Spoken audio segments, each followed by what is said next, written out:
Life mission fund വകമാറ്റിയെന്ന ആരോപണം ശ്രദ്ധയിൽപ്പെട്ടിട്ടില്ലെന്ന് revenue മന്ത്രി K Rajan. അത്യാവശ്യ ഘട്ടങ്ങളിൽ ട്രഷറിയിൽ നിന്ന് തുക മാറ്റുന്നത് സ്വാഭാവികം. ലൈഫ് മിഷന് ഒരു കോട്ടവും ഉണ്ടാക്കാൻ സർക്കാർ അനുവദിക്കില്ല എന്നും മന്ത്രി. അങ്ങനെ ഒരു വാർത്ത ഇപ്പോൾ ശ്രദ്ധയിൽപ്പെട്ടിട്ടില്ല.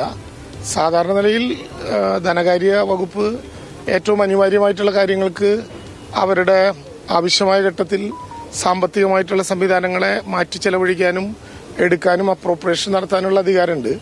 ലൈഫ് കേരളത്തിലെ ഗവൺമെന്റിനെ സംബന്ധിച്ചിടത്തോളം ഗവൺമെന്റിന്റെ ഏറ്റവും അഭിമാനകരമായിട്ടുള്ളൊരു പദ്ധതിയാണ്.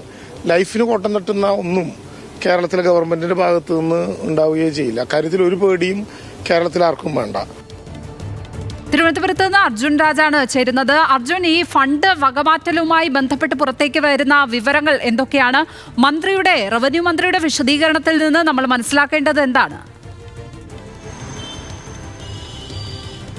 ലക്ഷ്മി, കഴിഞ്ഞ ബജറ്റിൽ 682 കോടിയാണ് ലൈഫ് മിഷൻ പദ്ധതിക്കായി സർക്കാർ വകയിരുത്തിയിരുന്നത്. അതിൽ നിന്ന് 136 കോടി രൂപ സർക്കാർ വക മാറ്റിയെന്നുള്ള ആരോപണമാണ് ഇപ്പോൾ ഉയർന്നിരിക്കുന്നത്. ഈ കഴിഞ്ഞ സാമ്പത്തിക വർഷത്തിന്റെ അവസാനം ഈ തുക 136 കോടി രൂപ ട്രഷറിയിലേക്ക് മാറ്റി എന്ന തരത്തിലാണ് ഇപ്പോൾ ആരോപണം ഉയർന്നിട്ടുള്ളത്. പക്ഷേ മന്ത്രി അതിന് ഏതെങ്കിലും തരത്തിൽ അതിൽ ക്രമക്കേടുണ്ടെന്ന് പറയുന്നില്ല. ഇത് സ്വാഭാവികമായിട്ടുള്ള നടപടി എന്നാണ് റവന്യൂ മന്ത്രി ഈ ഇടപെടലിനെ വിശദീകരിക്കുന്നത്. അത്യാവശ്യ ഘട്ടങ്ങളിൽ ഇത്തരത്തിൽ ട്രഷറിയിൽ നിന്ന് തുക മാറ്റുന്നത് സ്വാഭാവികമായിട്ടുള്ള നടപടിയാണ്. അതിനുള്ള അധികാരം ധനവകുപ്പിന് ഉണ്ടെന്നുള്ളതാണ് റവന്യൂ മന്ത്രി വിശദീകരിക്കുന്നത്. സാമ്പത്തിക വർഷ അവസാനത്തിലാണ് ഇത്തരത്തിലുള്ള ഒരു വകമാറ്റൽ അല്ലെങ്കിൽ തുക മാറ്റുന്നത് ഉണ്ടായിട്ടുള്ളത്. സാമ്പത്തിക വർഷം അവസാനിക്കുന്നത് കൊണ്ട് തന്നെ അത്തരത്തിലുള്ള നീക്കുപോക്കുകൾ ഉണ്ടാകുമെന്നുള്ള വിശദീകരണമാണ് റവന്യൂ മന്ത്രിയുടെ ഭാഗത്തുനിന്ന് ഉണ്ടാകുന്നത്. ലൈഫ് മിഷൻ പദ്ധതിക്ക് ഏതെങ്കിലും തരത്തിലുള്ള കോട്ടം ഇതുമൂലം സംഭവിക്കില്ല. ലൈഫ് മിഷൻ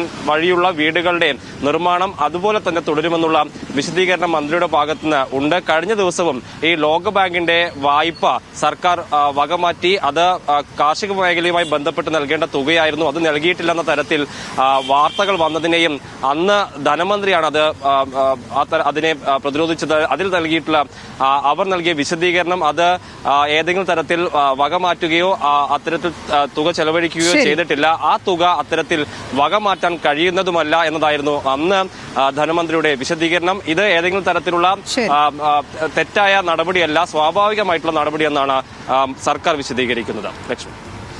അർജുൻ രാജാണ് തിരുവനന്തപുരത്ത് നിന്ന് വിവരങ്ങൾ നൽകിയത്.